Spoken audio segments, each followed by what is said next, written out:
Hello again. Long time no see. If you're subscribed to this channel, first of all, genuinely thank you because I know what it's been like from your perspective. You hit subscribe, you get a notification or two, you watch some stuff about shooting infrared film or shooting black and white with various color filters, and then crickets.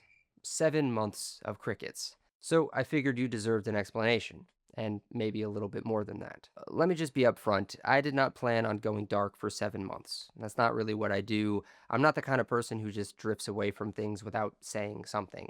But life, as it turns out, doesn't really care what kind of person you are, it just sort of does what it does. There are a few things that happened, and I want to walk through all of them because they're connected, and because I think this channel, and you as an audience, deserve honesty over a choreographed comeback. First, film photography is expensive. I think most of you already know this because you're here, which means you've probably winced at a roll of Ektachrome or refreshed your cart hoping that lab fees went down. They didn't.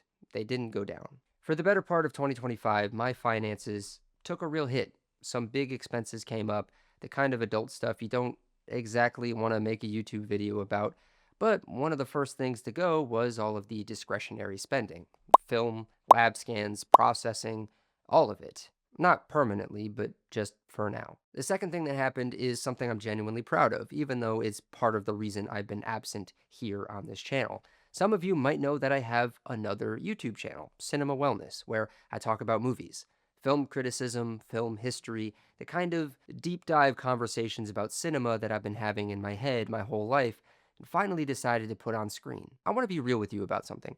For a stretch of my 20s, I kind of lost touch with that part of myself. I grew up as a deeply obsessive cinephile, like embarrassingly obsessive, and somewhere along the way that energy got a little diffused. I got busy, I got distracted, and film photography was part of what filled that creative gap for me, and I love it for that. But when cinema wellness started gaining traction, something clicked back into place in my brain. I put a lot of myself into that channel this past year, more than I have into anything in a long time, and I don't regret it, but it did mean that something had to give, and this channel, for a while, was it. Now, the third thing, and this is the big one, is that I'm just going to come out and say it, I am making a film. Not a short film, not a proof of concept, a feature film, a real one. It's called Comfort Zone, and it's a Brooklyn set drama comedy about a friend group that starts to fracture when one of its members stops leaving his apartment. But it's not really about him, it's about the people around him. It's about what happens to a community when someone that they love starts to disappear and nobody knows quite what to do about it. At its heart, it's a film about mental health, not mental health as a clinical subject, not a PSA, not a very special episode, but mental health as something that happens between people. The messy, imperfect, sometimes loving, and sometimes failing ways that we respond to the people in our lives who are struggling. I'm going to leave a link to a video that I made on my other channel where I really dive deep into what the film is and why I'm making it, as well as some of the influences that might give you an idea as to the vibe or the tone. But in short, I wrote it because I think we're in a moment where there's a lot of conversation about mental health in the abstract and not nearly enough honest depiction of what it actually looks like to be someone who loves a person going through it. That's the film that I wanted to see, and so that's the film that I wrote. I've been trying to get this off the ground for a couple of years now, and in 2026, I decided this is the year.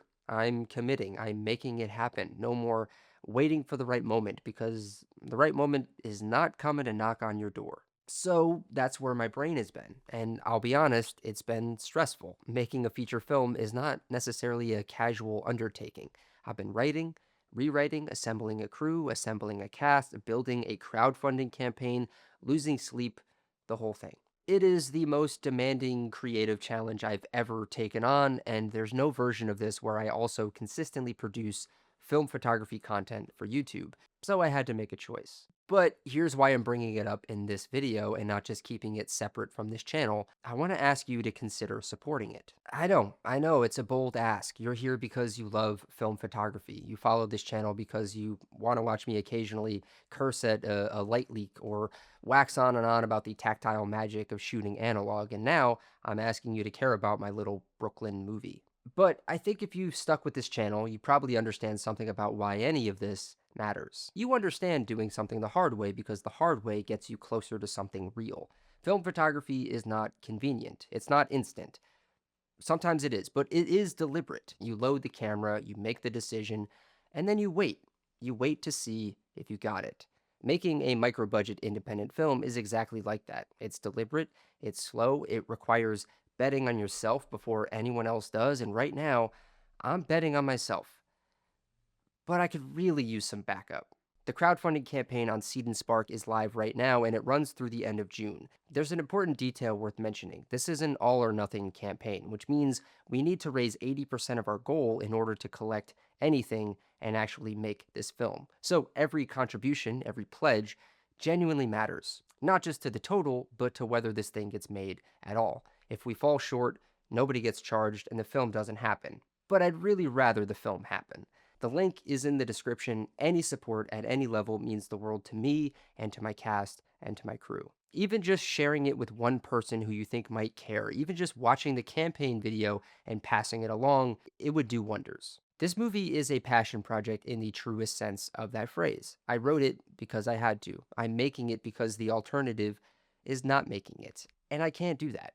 If that resonates with you, if you've ever had something you needed to make, or if you've ever loved someone who is going through something and you didn't know how to reach them, I hope you'll consider being part of getting this film made. Now, back to this channel. I want to be very clear. My love of film photography has not disappeared. It has not dimmed. If anything, being away from it has made me feel its absence more acutely, which is its own kind of information. Adult life, as you probably know, throws curveballs. Sometimes a side quest becomes the main quest for a while. That doesn't mean you abandon everything else. My cameras are not collecting dust, I promise you that. But I have been doing something a little bit different with them lately, something I've actually been really excited about, so I want to tell you about it. I'm still shooting film, as much as I can, honestly, but I'm not developing anything. Not yet. I've made a deliberate decision to hold all the film that I shoot in 2026 and not process it until 2027. And here's why. I think I've always been a little too eager to see the results. You shoot the roll, you send it to the lab, you wait a couple days, and then you immediately tear through the scans the moment that they land in your inbox. And there's nothing wrong with that. But there's also something about it that short circuits what film actually is. Film, in my estimation, is a memory device. That's the thing. It's an analog record of a moment that actually happened. And I've been thinking about how different it would feel to open those scans not next week, but a year from now, when I'm older, when the year has fully settled, when I've forgotten some of what I was feeling when I clicked the shutter. So that's what I'm doing.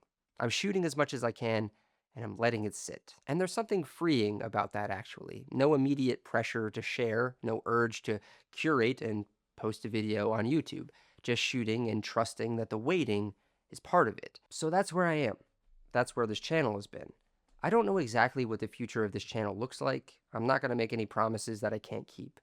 But I do know that I'm not done here. I still have things to say about shooting black and white film and all the other stuff. I still have rolls in my freezer. I still think about light in a way that film taught me to. This is a pause, not an ending. If you made it this far, thank you.